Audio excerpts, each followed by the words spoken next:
شادی یہ ایک عبادت ہے۔ ہمارے ہاں شادی کو عبادت نہیں سمجھا جاتا۔ شادی ایک پرسکون ازدواجی زندگی کا نام ہے۔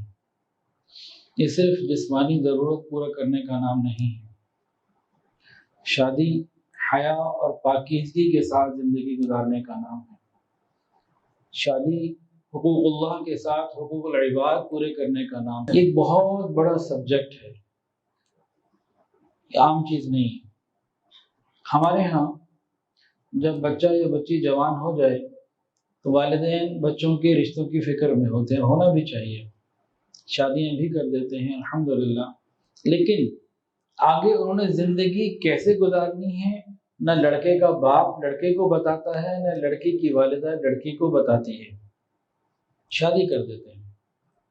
شادی کرتے ہوئے بہت سے نوجوان صرف شکل کو دیکھتے ہیں، شادی کرتے وقت صرف شکل کو دیکھتے ہیں اور زندگی بھر اس کی عقل کو دیکھتے ہیں، اور شادی کرتے وقت عقل کی طرف توجہ نہیں ہوتی اور بعد میں عقل کو دیکھتے ہیں۔ تو پہلے سے غور کرنے کی ضرورت ہے کہ ہمیں کیا کرنا ہے۔ دنیا میں ہم نے دیکھا ایک ڈاکٹر جب بن جاتا ہے 5 سال MBBS پڑھنے کے بعد 1 سال ہاؤس جاب کرنی پڑتی ہے، اس کے بغیر وہ اپنا کلینک نہیں کھول سکتا۔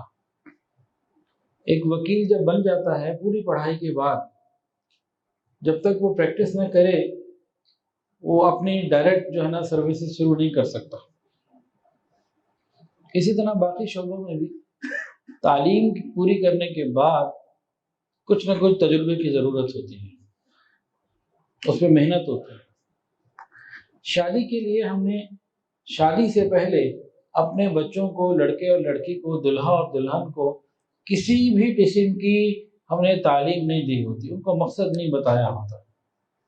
ضرورت اس بات کی ہے بہت شدت کے ساتھ کہ شادی سے پہلے لڑکا اور لڑکی کو پوری تفصیلات بتائی جائیں، سمجھائی جائیں کہ آگے زندگی گزارنی کیسے ہے، اللہ کیا چاہتے ہیں، رسول اللہ صلی اللہ علیہ وسلم کا مبارک طریقہ کیا ہے، اور ہمارے معاشرے کی اقدار کیا ہیں، مشرقی روایات کیا ہیں۔ ہاں اگر کوئی روایات شریعت کے خلاف ہیں تو پھر تو وہ روایات ہم چھوڑ دیں گے، لیکن حدود شریعت میں رہتے ہوئے جو ہماری معاشرتی اقدار ہیں ان کا خیال رکھا گیا، اس کو قبول کیا شریعت نے۔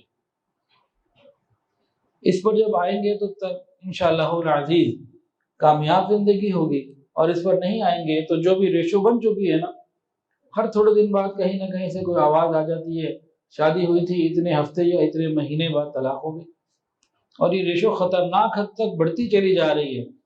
اس کو روکنے کی ذمہ داری ہم ہی لوگوں کی ہے کہ ہم لوگ مل کر اپنے بچوں کو بات سمجھائیں۔ تو اسی حوالے سے آج کا بیان بھی ہے، چند باتیں انشاءاللہ ہو سکتا ہے آگے بھی 2-3 جمعوں میں اس کو کنٹینیو کیا جائے۔ تاہم ایک ہوتا ہے نا مچھلی پکڑ کے دینا، ایک ہوتا ہے مچھلی پکڑنا سکھا دینا۔ تو مچھلی پکڑنا اگر ہم سیکھ لیں تو مسئلہ حل ہو جائے گا۔ پوائنٹ کیا ہے کہ ہم نے تربیت خود دینی ہے بچوں کو۔ کہاں سے دینی ہے؟ مختلف علماء کی مختلف کتابیں الحمدللہ اس موضوع پہ موجود ہیں۔ ہمارے شیخ حضرت پیر حافظ ذوالفقار احمد نقشبندی دامت برکاتہ العالیہ کی 2 کتابیں ہیں، ایک ہے شادی خانہ آبادی، شادی خانہ آبادی، اور ایک ہے مذہب، دوسری ہے مثالی ازدواجی زندگی کے بہترین اصول۔ اس کے علاوہ مثالی دولہا، مثالی دلہن، تحفت خواتین اور کئی کتابیں ملتی ہیں۔ تو باقاعدہ یہ کتابیں گھر میں ہونی چاہیے اور ان کو پڑھتے رہنا چاہیے، اور صرف وہی نہیں جن کی شادی ابھی ہونی ہے، نہیں، جن کی شادی ہو چکی ہے وہ بھی پڑھیں، جن کے بچے ہو چکے ہیں وہ بھی پڑھیں، جو اپنے بچوں کی شادیاں کر چکے ہیں وہ بھی پڑھیں۔ میاں بیوی کے درمیان گرم جوشی اور محبتیں باقی رہنی چاہیے، یہ نہیں کہ میں 60 سال کا ہو گیا بال سفید ہو گئے، نہ، آپس میں محبت کا ایک تعلق، شادی کی ایک زبان ہوتی ہے وہ باقی رہنی چاہیے۔ وہ کون سی زبان ہے؟ وہ میاں بیوی کے اندر آپس میں کچھ محبت کے اشارے ہوتے ہیں، وہ کچھ آپس کے اندر گرم جوشی کے الفاظ ہوتے ہیں، ایک دوسرے کو انداز سے مسکرا کے دیکھنا ہوتا ہے، اور وہ میاں بیوی آپس میں خود ہی طے کر لیتے ہیں، کسی تیسرے کو کیا، فرشتوں کو بھی پتہ نہیں چل سکتا۔ تو شادی کی ایک زبان ہوتی ہے، وہ ہر شادی شدہ جوڑے کو سیکھنی چاہیے، اپنانی چاہیے، اور زندگی کا کوئی حصہ ہو، شروع کے 2-4 سال نہیں، ہر وقت آخری وقت تک، 70 سال کا بھی ہو تو کوئی بات نہیں۔ میرے سسر انتقال کے وقت تقریباً 75 ایج تھی، تو انتقال سے پہلے وقت میں بھی میری پھپھی کو، میرے پھپھا تھے تو جو ساس صاحبے تھے، ان کے نوالا منہ میں بنا کے ڈال دیا کرتے تھے۔ وہ کہتے تھے یہ دونوں بڈھا بڈھی اب یہ کیا کر رہے ہیں ہم؟ کہتی تو مجھے ثواب سے کیوں محروم کرتی ہے؟ تو آپس میں یہ تعلقات گرم رہنے چاہیے، جوان رہنے چاہیے۔ تو یہ کتابیں صرف نئے شادی شدہ لوگوں کے لیے نہیں، پرانوں کے لیے بھی ہیں۔ شادی کیا ہے جی؟ یہ ایک عبادت ہے، ہم نے اس کو عبادت نہیں سمجھا۔ اگر عبادت سمجھا ہوتا تو ہندوؤں کی، غیروں کی رسمیں اس میں ہم شامل نہ کرتے۔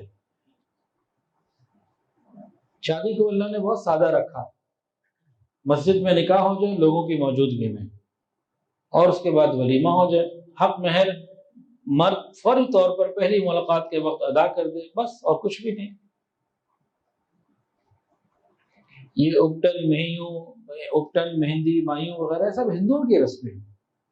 جہیز بھی مسلمانوں سے، اس سنت سے اس کا کوئی دور دور تک تعلق نہیں کہ جی جہیز دینا سنت ہے۔ تو ان سے 2 باتیں چھوٹی چھوٹی سی کر لوں، میں آگے چلوں گا۔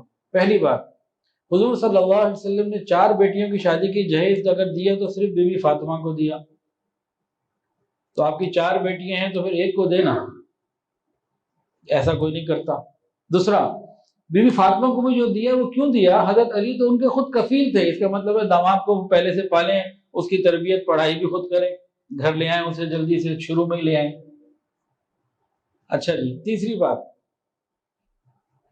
حضرت علی کی زرہ کو سیل کر کے وہ سامان آیا تھا، رسول اللہ صلی اللہ علیہ وسلم سے زیادہ سخی کائنات میں کوئی نہیں، آپ نے 1 روپیہ خرچ نہیں کیا اپنی جیب سے، ان کی زرہ سیل ہوئی تھی، اسی سے سامان آیا تھا۔ پھر اگر یہ سنت ہے تو حضور صلی اللہ علیہ وسلم نے اپنی 11 شادیاں کی ہیں، آپ نے تو کسی سے جہیز میں ایک تکیہ بھی نہ لیا۔ تو سنت ہے تو پھر یہ ہے کہ نہ لینا سنت، بحیثیت باپ دینا سنت سمجھ میں آ گئی، بحیثیت دلہا نہ لینا یہ سمجھ میں نہیں آتی، ابھی بھی نہیں آئے گی۔ اس کے علاوہ حضور صلی اللہ علیہ وسلم سے زیادہ سخی کائنات میں کوئی نہیں، آپ نے ہزاروں سینکڑوں روپے نہیں، لاکھوں درہم لوگوں کو اللہ کے راستے میں دیے، جہیز کے نام پہ چارہ کبھی کسی کو نہیں دی کہ بھئی بچی کی شادی ہے، جہیز کے لیے اس کی کوئی مدد کرو، جیسے ہمارے یہاں ہوتا ہے۔ ایک روایت نہیں ملتی ہے تو لا کے بتائیں، ہم بھی اپنی اصلاح کریں گے۔ تو جہیز لینا یہ سنت نہیں ہے، یہ مردانگی کے خلاف ہے، مرد کی بے غیرتی کی علامت ہے۔ اور جب لڑکے کا باپ اور لڑکے کی ماں یہ امید کرے کہ فلانی جگہ سے یہ نہیں آیا، یہ آنا چاہیے تھا، تو یہ بے غیرتی میں ان کے ساتھ ہے۔ لفظ چاہے آپ کو اچھا لگے یا برا، لفظ یہی بنتا ہے۔ جتنے ہم خراب اس معاملے میں ہو چکے ہیں، یہ لفظ کچھ بھی نہیں ہے، کچھ بھی نہیں ہے۔ کتنے لوگوں کی زندگیاں اس وجہ سے جو ہے نا وہ رہن رکھی ہوئی ہیں۔ اگر یہ سنت ہو تو کسی کی زندگی تکلیف میں نہ آئے۔ کوئی سنت ایسی نہیں ہے جو کسی بوڑھے باپ کی زندگی کو تکلیف میں ڈال دے، مقروض کر دے، بوجھ اٹھانے میں مجبور کر دے، ایسی تو کوئی سنت نہیں ہے۔ سنت تو پاکیزہ چیز کا نام ہے۔ یہ تو ایک ہندوانہ رسم ہے جو ہمارے معاشرے میں آ گئی۔ اچھا، اگر سنت ہوتی تو پھر ساری دنیا میں سنت ہوتی نا، عرب میں کیوں نہیں ہے یہ؟ وہاں لڑکے کے اوپر ہے سارا خرچہ۔ سنت تو پھر آفاقی ہوگی، ہر طرف ہوگی، یہ صرف ہمارے علاقوں میں کیوں ہے؟ تو بہرحال اتنی بات اس معاملے میں کافی ہے۔ تو شادی ایک عبادت ہے، جب ہم اس کو عبادت سمجھ لیں گے تو خرافات خود ہی نکال دیں گے، جب عبادت نہیں سمجھیں گے تو پھر ساری چیزیں بیچ میں رہیں گی۔ شادی اللہ رب العزت کے نام پر ہونے والا ایک مرد اور عورت کے درمیان معاہدہ ہے۔ اللہ کا نام کتنی برکت والا ہے. جانور پہ لو اور ذبح کر دو تو جانور حلال. دو غیر محرم ہیں، ایک دوسرے کو دیکھنا حرام، ہاتھ لگانا حرام، اللہ کے نام کے اوپر گواہوں کی موجودگی میں وہ حلال ہو جاتے ہیں ایک دوسرے کے. اللہ کا نام کتنی برکت والا ہے. تو اللہ تعالیٰ کے نام کی برکتیں ہیں یہ. وَاتَّقُوا اللَّهَ الَّذِي تَسَاءَلُونَ بِهِ وَالْأَرْحَامَ. اللہ تعالیٰ فرماتے بھی ڈرو اس رب سے جس کے نام سے تم ایک دوسرے سے اپنا حق مانگتے ہو، جس کے واسطے سے، برکت سے. اور پوچھ بھی ہوگی. اچھا جب نکاح کے مقاصد کیا ہیں تو نکاح کے مقاصد ایک ایک کر کے ہم سن لیتے ہیں. ہر چیز کا کوئی مقصد ہوتا ہے نا. نکاح کے مقاصد کیا ہیں؟ نکاح کا سب سے پہلا مقصد شریعت کی نظر میں گناہوں سے بچنا ہے. نکاح کا بنیادی مقصد گناہوں سے بچنا ہے، گناہوں سے پاک زندگی گزارنی ہے. خاوند بیوی کی وجہ سے گناہوں سے بچے اور بیوی خاوند کے ذریعے سے گناہوں سے بچے، پاکیزہ زندگی گزارے. یہ پہلا مقصد ہے. کوئی باپ ہے جو اپنے بچوں کو یہ مقصد سمجھاتا ہو؟ شادی کا دوسرا مقصد ایمان کی تکمیل. حدیث کے اندر آتا ہے کہ جب آدمی نکاح کر لیتا ہے تو اس کا آدھا دین مکمل ہو جاتا ہے. اس کو چاہیے بقی آدھے کے لیے اللہ سے ڈرتا رہے. انسان شادی سے پہلے اگر نماز پڑھتا ہے تو ایک نماز کا ثواب ایک کا ملتا ہے. شادی کے بعد بعض روایتوں میں 42 درجے بڑھ جاتا ہے، بعد میں ہے 70 درجے بڑھ جاتا ہے، اور بعد میں ہے 82 ٹائم نماز کا ثواب بڑھ جاتا ہے. ایک نماز پڑھی 70 گنا ثواب مل رہا ہے نکاح کے بعد. کیوں؟ اب وہ یہ وہ شخص ہے جو حقوق اللہ بھی پورے کر رہا ہے اور حقوق العباد بھی پورے کر رہا ہے. اللہ تعالیٰ نے خوش ہو کے اس کا ثواب اتنا بڑھا دیا. یہ دونوں کو ساتھ لے کے چل رہا ہے. شادی کا تیسرا مقصد ہے عزت کا حصول، عزت پانا. آپ غور کر لیجئے، کنوارے اور شادی شدہ کی عزت میں فرق ہوتا ہے. گھروں میں بچے ہوتے ہیں جن کی شادیاں نہیں ہوتی، لڑکے، انہیں ہم لڑکا ہی سمجھ رہے ہوتے ہیں، ان سے اور انداز سے ڈیل کر رہے ہوتے ہیں. اور جب ان کی شادی ہو جاتی ہے تو ہمارے گھر میں وہی ہمارے بچے ہوتے ہیں، لیکن اب ان کی ایک عزت بڑھ جاتی ہے، ایک مقام کچھ اور ہو جاتا ہے. تو شادی کے ذریعے عزتیں بڑھتی ہیں. اور یہ خاوند بیوی کو عزت دے اور بیوی خاوند کو عزت دے تو دونوں خاندانوں میں، دونوں سسرال میں، دونوں طرف ان دونوں کی عزتیں بڑھتی ہیں اور خاندان میں عزتیں بڑھتی ہیں جب یہ ایک دوسرے کو عزت دیں. شادی کا چوتھا مقصد محبت کا حصول. خاوند بیوی سے بھرپور محبت کرے، بیوی اپنے خاوند سے بھرپور محبت کرے، ٹوٹ کر دونوں ایک دوسرے سے محبت کریں اور اس محبت کو حاصل کریں تاکہ زندگی کے اندر ایک ٹھہراؤ آ جائے. محبتوں کا ایک مطلب یہ ہے کہ ہر شخص کے لیے کوئی ایک ایسا اپنا ہو جس سے وہ اپنے دل کا حال کہہ سن سکے. تو میاں بیوی جب ایک دوسرے سے محبت کرتے ہیں تو پھر یہ ایک دوسرے سے ہر بات کہنا سننا رکھتے ہیں اور زندگی کو سکون سے گزارتے ہیں. شادی کا چھٹا مقصد اولاد کا ہونا. یہ جو نسل انسانی کا ایک سلسلہ اللہ رب العزت نے رکھا ہے، اس کو باقی رکھنے کے لیے شادی کا ہونا یہ مقصد ہے اس کا. اور پھر اولاد ہی کے ہونے کے اندر ضمنی طور پر بات آ جاتی ہے کہ اولاد کی نیک پرورش اور ماحول کا دینا، کہ حضور صلی اللہ علیہ وسلم کے طریقے ہمارے گھروں میں زندہ رہیں. شادی کا ساتواں مقصد ہے سکون حاصل کرنا. شادی کے ذریعے خاوند کو بیوی سے اور بیوی کو خاوند سے سکون ملے. اب یہ لفظ سکون کیا ہے اس کو بھی سمجھ لیں. بعض لوگ یہ سمجھ لیتے ہیں کہ سکون وہ ہوتا ہے کہ جس کے بعد کبھی کوئی بیماری، کوئی غم، کوئی پریشانی بالکل ہی نہ آئے،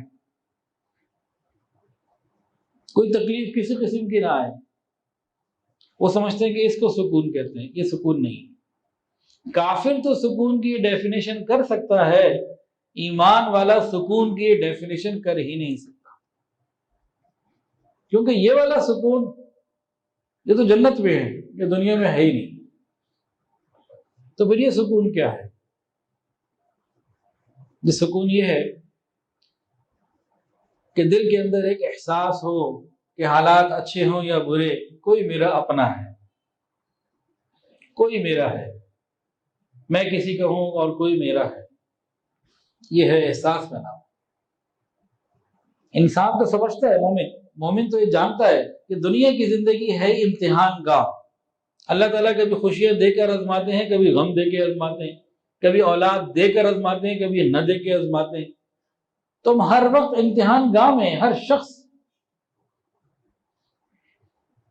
تو سکون کا مطلب یہ ہے کہ بھئی میں اکیلا نہیں ہوں، میرے ساتھ کوئی ہے جس کے ساتھ میں نے مل کر زندگی کے قدم بڑھانے ہیں۔ تو شادی کا 7واں مقصد سکون۔ کیا مطلب؟ Being together, sharing together, doing things together, اکٹھے رہنا، سوچ کا ایک ہونا اور مل جل کر کام کرنا۔ اکٹھے رہنا، سوچ کا، ذہنی ہم آہنگی کا ایک ہو جانا، ذہنی ہم آہنگی کا ہونا اور مل جل کر کام کرنا۔ اس کے لیے ہمیں فکر کرنے کی ضرورت ہے۔ دنیا میں بہت سارے دانشوروں نے شادی کے بارے میں مختلف قسم کی باتیں کہیں۔ کسی نے کہا یہ گاڑی کے 2 پہیے ہیں، اور کسی نے کچھ کہا اور کسی نے کچھ کہا۔ اس کے اوپر بڑی بڑی کتابیں لکھی، قرآن مجید نے بھی اس کو کھولا اور ایک بہت چھوٹے سے فقرے کے اندر بہت بڑی حقیقت بیان کر دی۔ قرآن پاک نے شادی کے اس بندھن کو کیا کہا؟ سنیے، ہن لباس لکم وانتم لباس لہم، وہ تمہارا لباس ہے، تم ان کا لباس ہو۔ خاوند کو کہا کہ تم ان کا لباس، بیویوں کے لیے لباس کے مانند ہو۔ بیویوں کو کہا کہ خاوند تمہارے لیے لباس کے مانند۔ تو قرآن پاک نے کیا کہا؟ ہن لباس لکم وانتم لباس لہم، دونوں کو کہا تم ایک دوسرے کے لیے لباس کے مانند ہو۔ لباس کا کیا تعلق ہے جی میاں بیوی کی زندگی سے؟ لباس کو سمجھنے کے لیے پھر مفسرین نے سمجھایا، کئی باتیں ہیں اس میں۔ نمبر 1، لباس سے انسان کو زینت ملتی ہے۔ بغیر لباس کے انسان ہو تو دل کرتا ہے غرق ہی ہو جائے، کوئی بھی نہ دیکھے نا۔ لباس سے انسان کو زینت ملتی ہے۔ کیا مطلب؟ خاوند کو بیوی سے زینت ملی، بیوی کو خاوند سے زینت ملی، دونوں ایک دوسرے کے لیے زینت۔ لباس سے انسان گرمی سردی میں اپنے بچاؤ کا خیال کر لیتا ہے، حفاظت کر لیتا ہے۔ تو دنیا کی گرمی سردی میں، حالات کی گرمی سردی میں، یہ دونوں میاں بیوی ایک دوسرے کے لیے لباس کا کام دیں، ایک دوسرے کو پروٹیکٹ کریں، بچائیں، حالات کے حوالے نہ کریں۔ لباس انسان کے عیب کو چھپاتا ہے۔ اب ہم اگر اپنے جسموں کو دیکھیں تو لباس کے اندر کئی ایسے بعض دفعہ ہوتے ہیں، پسینوں کی وجہ سے جسم میں داغ آ جاتے ہیں، کبھی کوئی جسم میں کوئی اور چیز ہوتی ہے، وہ ہم نہیں لوگوں کو دکھانا چاہتے، اوپر لباس پہن لیتے نظر ہی نہیں آتے۔ تو لباس کیا کرتا ہے؟ انسان کے جسم کے عیب کو چھپاتا ہے۔ تو میاں بیوی کو فرمایا کہ تم دونوں ایک دوسرے کے لباس کی مانند ہو۔ اگر میاں بیوی دونوں ایک دوسرے کے عیوب کو چھپائیں، غلطیوں کو چھپائیں، تو زندگی کے اندر کتنی خوبصورتی آ جائے۔ اور لباس انسان کے سب سے زیادہ قریب ہوتا ہے، باقی ہر چیز اس سے دور ہوتی ہے، سب سے زیادہ قریب، بلکہ جسم سے چپکا ہوا ہوتا ہے، جڑا ہوا ہوتا ہے۔ کیا مطلب اس میسج؟ اس میں اللہ نے کیا میسج دے دیا کہ اب تم دونوں میرے نام کی نسبت سے ایک ہو گئے ہو، جڑ گئے ہو، سب سے زیادہ قریب رہنا جیسا لباس جسم کے قریب رہتا ہے، تم ایک دوسرے کے قریب ہو جاؤ، تمہارے دل ایسے ہو جائیں یک جان دو قالب، کہ جسم تو دو ہیں لیکن دل ایک ہے، ایک دوسرے کے اتنے قریب ہو جاؤ جیسے لباس جسم کے قریب ہوتا ہے۔ تو قرآن مجید نے شادی کے فلسفے کو ایک چھوٹے سے فقرے میں کتنی حکمتیں بیان کر دی۔ ہن لباس لکم وانتم لباس لہن۔ جو شادیاں ناکام ہوتی ہیں، کئی وجوہات ہیں، بہت بڑی وجہ کیا ہے؟ ہمارے معاشرے میں ناکام شادیوں کی ایک بہت بڑی وجہ یہ ہے کہ خاوند یہ تو چاہتا ہے کہ میری بیوی آئیڈیل ہو اور وہ اپنی تمام ضروریات کو، ذمہ داریوں کو پورا کرے۔ میری بیوی ایک آئیڈیل بیوی ہو اور وہ اپنی تمام تر ذمہ داریاں بھرپور طریقے سے پوری کرے اور اپنے بارے میں غافل ہو۔ اپنی ذمہ داریاں پوری نہیں کرتا۔ اگر اس پیمانے پر اپنے آپ کو لے کر آئے نا کہ شریعت نے مرد کے اوپر کیا ڈیوٹیاں لگائیں، عورت کے اوپر کیا ڈیوٹیاں لگائیں، تو ہمارے معاشرے کے اکثر افراد اپنی ذمہ داریوں کو بھولے ہوئے ہوتے، فکر نہیں کرتے، اور عورت سے یہ چاہتے ہیں کہ وہ تمام ذمہ داریاں پوری کرے۔ اگر کوئی عورت ہے، اس کے گھر میں بہو بھی ہے اور اس کی بیٹیاں بھی شادی شدہ ہیں، اب وہ دونوں سے الگ الگ نظروں سے دیکھتی ہے۔ بیوی بہو کے لیے اینک کوئی اور ہے، بیٹی کے لیے اینک کوئی اور ہے۔ اس اونچ نیچ کو ہمیں ختم کرنا ہوگا، پھر ہی گھر بنیں گے۔ اور یہ مردوں کی ذمہ داری ہے، یہ خاوند کے ماں کی ذمہ داری نہیں ہے، اس کو بھی ٹیکل کرنا ہے خاوند نے۔ تو ہمارے معاشرے میں بگاڑ کی، شادی شدہ زندگی میں بگاڑ کی سب سے بڑی وجہ میرے نزدیک وہ یہ ہے کہ خاوند اپنی ذمہ داریاں پوری نہیں کرتے، بیوی سے 100% چاہتے ہیں اور اپنی ذمہ داریاں پوری نہیں کرتے۔ تو خوشگوار ازدواجی زندگی کے لیے ایک اچھے ساتھی کا ہونا جتنا ضروری ہے، اس سے زیادہ ضروری خود کو اچھا بنانا ہے۔ خوشگوار ازدواجی زندگی کے لیے صرف اچھا ساتھی ڈھونڈ لینا کافی نہیں ہے، خود اچھا ساتھی بننا ضروری ہے۔ یہ دونوں باتیں ہوں گی تب بات پوری ہوگی۔ حضرت پیر حافظ ذوالفقار احمد نقشبندی دامت برکاتہ العالیہ فرماتے ہیں، جہاں محبت موٹی ہوتی ہے نا، وہاں عیب چھوٹے نظر آتے ہیں، اور جہاں محبت پتلی ہو وہاں عیب موٹے موٹے نظر آتے ہیں۔ ساس کو بہو سے وہ محبت نہیں ہوتی جو اپنی بیٹی سے تعلق ہوتا ہے، اسی طرح خاوند کو بعض مرتبہ اس میں معاملات آ جاتے ہیں۔ تو اگر دونوں میاں بیوی میں محبت موٹی ہوگی نا تو ایک دوسرے کی کمیاں نظر نہیں آئیں گی، اور اگر محبت میں کمی اور محبت کمزور ہے تو پھر ایک دوسرے کے عیب بہت زیادہ نظر آئیں گے۔ شادی شدہ زندگی میں ہمارے پاس قرآن و حدیث میں مکمل چیزیں موجود، اس کو ہم رہنما بنائیں اور زندگی گزاریں تو زندگی بہت خوبصورت بن جاتی ہے۔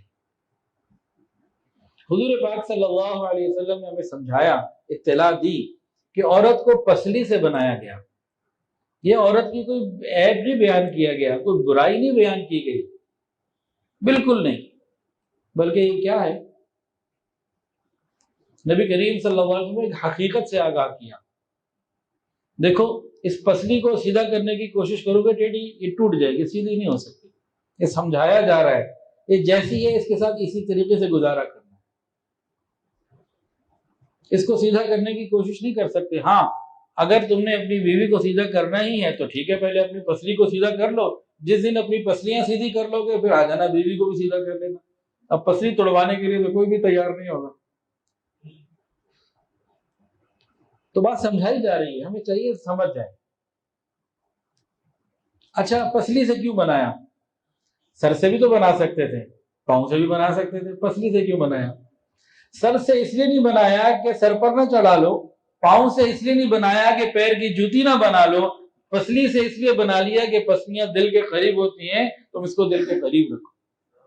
اس کے اسی بنائے ہوئی جو فیچر ہے نا اس کے مطابق اس کو استعمال کرو گے تو چلتے رہو گے۔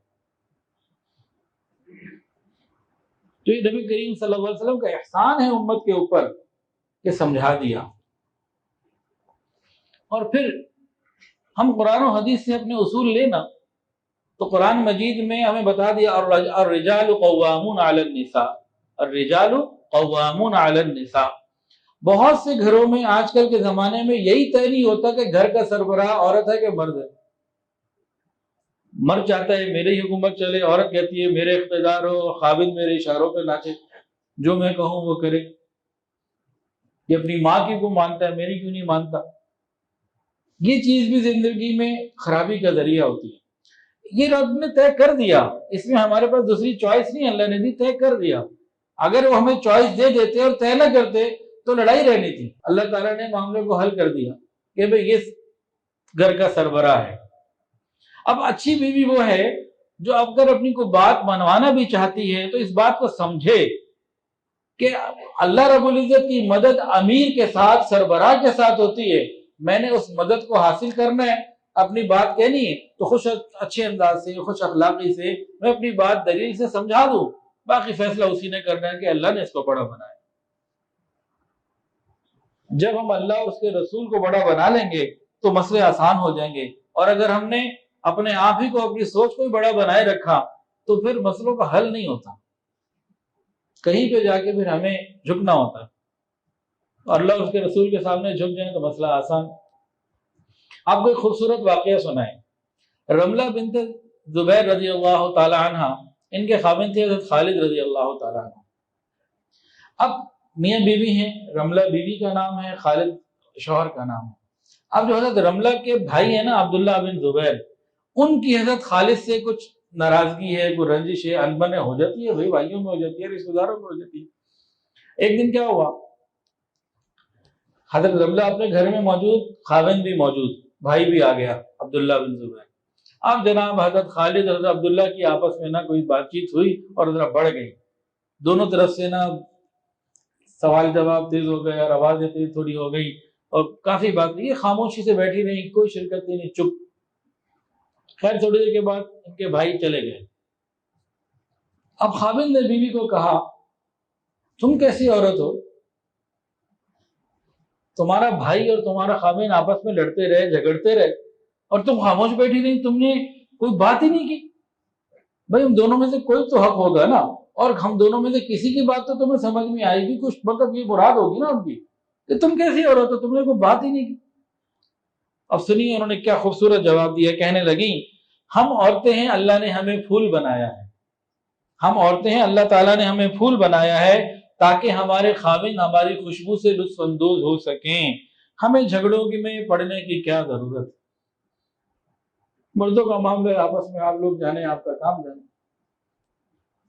تو یہ صرف اگر بیویوں میں آ جائے، فوراً حضرت خالد رضی اللہ عنہ نے بیوی کی اس بات کو قبول کیا، وہ جو غصہ تھا، جو دل میں تنگی تھی، ختم، بالکل خوشگوار ماحول ہو گیا، آگے بڑھ کے اپنی بیوی کے ماتھے کا بوسہ دیا،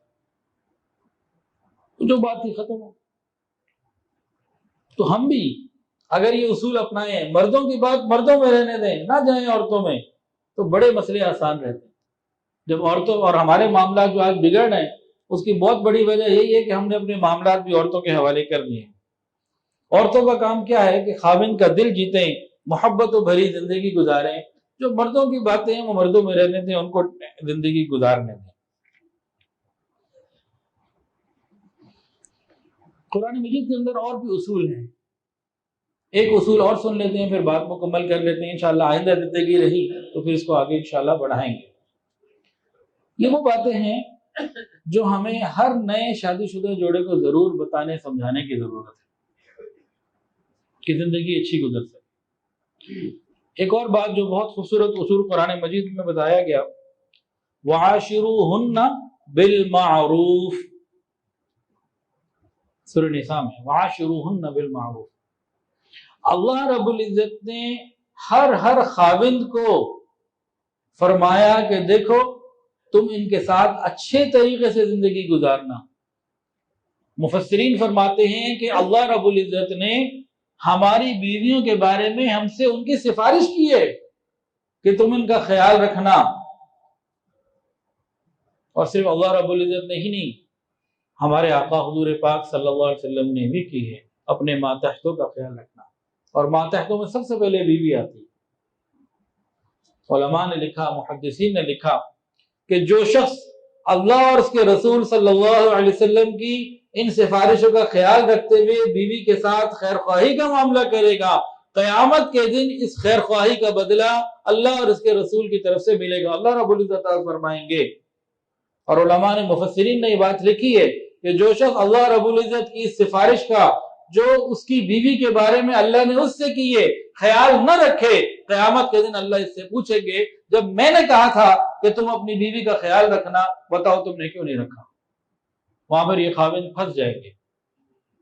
اگر تو سفارش نہ کی ہوتی نا تو اور بات تھی۔ مفسرین فرماتے ہیں جب سفارش کر دی اب سوال بھی کر سکتے ہیں، بتاؤ میں نے سفارش کی تھی، کیا حق رکھا، کیا حق ادا کیا، میری سفارش کا کیا مان رکھا؟ سفارش اللہ نے بھی کی، اللہ کے محبوب نے بھی کی۔ اب ہمارا سسر اگر کوئی جو ہے نا وہ آئی جی ہو اور جناب کوئی کور کمانڈر ہو، کیسے سیدھے ہو کے رہیں گے؟ یعنی ذرا سا کچھ کیا تو پیچھے سے جو ہے نا وہ آگے سے تھانے دار آئے گا، آگے سے پھر ڈنڈا بھی آ سکتا ہے۔ تو جب اللہ رب العزت نے اور حضور پاک صلی اللہ علیہ وسلم نے ہماری بیویوں کے بارے میں ہم سے سفارش کی ہے کہ ہم ان کا خیال رکھیں، تو ہمارا حق بنتا ہے کہ ہم واقعی خیال رکھیں۔ حضرت اقدس حضرت مولانا اشرف علی تھانوی رحمۃ اللہ علیہ، انہوں نے ایک واقعہ لکھا ہے، فرماتے ہیں کہ ایک شخص تھا، خاوند تھا، اس کی بیوی سے کوئی بہت بڑی غلطی ہو گئی، چاہتا تو طلاق بھی دے سکتا تھا، کوئی بڑا مسئلہ تھا، لیکن بیوی نے معافی مانگی اور اس نے محسوس کیا کہ شرمندہ ہے، نادم ہے، ریگریٹ کر رہی ہے، تو اس نے پھر اس کو معاف کر دیا۔ اللہ کی شان، اس شخص کا انتقال ہو گیا۔ انتقال کے بعد اس خاوند کو کسی نے خواب میں دیکھا، پوچھا بھئی کیا بنا؟ اس نے کہا بھی اللہ رب العزت کے سامنے پیشی ہوئی، اللہ تعالیٰ نے معاف کر دیا۔ بھئی کس بات پہ اللہ نے آپ کو معافی دی؟